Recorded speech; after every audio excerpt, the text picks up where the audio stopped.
chef délégation Union européenne en Haïti, Javier Nino Pérez, fait connaître signature protocole d'accord ça a un objectif renforcer relation entre Union européenne et Parlement en particulier et puis avec trois pouvoirs l'État en général. D'après diplomate là, c'est grâce à contribution membre Union européenne yo arrivé jeune moyen pour courir Parlement qui c'est potomitan démocratie ya. Li salue tout effort selon Union européenne, président Sénat République l'a fait pour défendre et renforcer acquis démocratique dans le pays. Suivions extrait dans déclaration Javier Nino Pérez. Le Sénat c'est du mandat,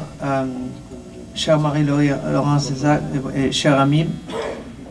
Monsieur le représentant de l'ambassade de France, chers collègues de la délégation européenne, madame et messieurs les journalistes,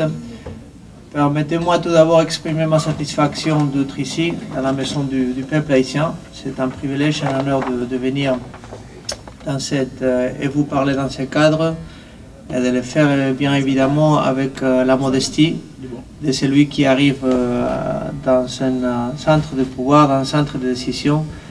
et avec la modestie, je répète, de celui qui vient vous voir, Monsieur le Président, avec surtout une approche de coopération, avec surtout une approche de dialogue et de profond respect, bien évidemment, à la souveraineté du peuple haïtien et de cette Chambre.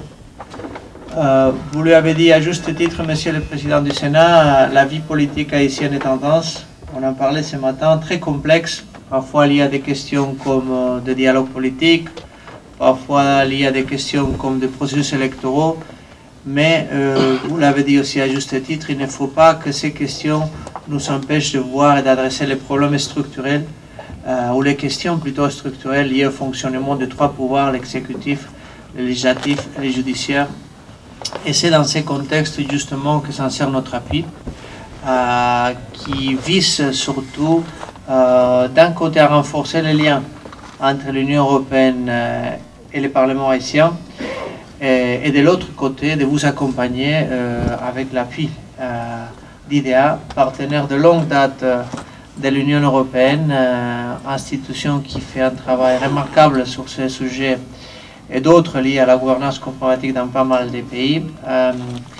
Donc ça c'est le deuxième objectif, venir accompagner ce processus, mais j'insiste avec un regard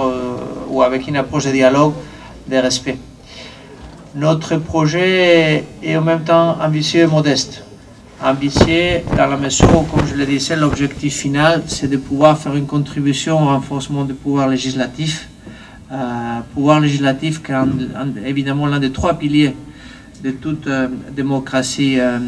qui comporte aussi évidemment les pouvoirs exécutifs et judiciaires. Mais modeste, je disais tantôt,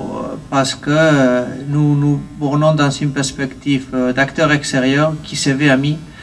et qui se veut facilitateur surtout d'un processus qui doit être mené par les Haïtiens et les Haïtiennes eux-mêmes.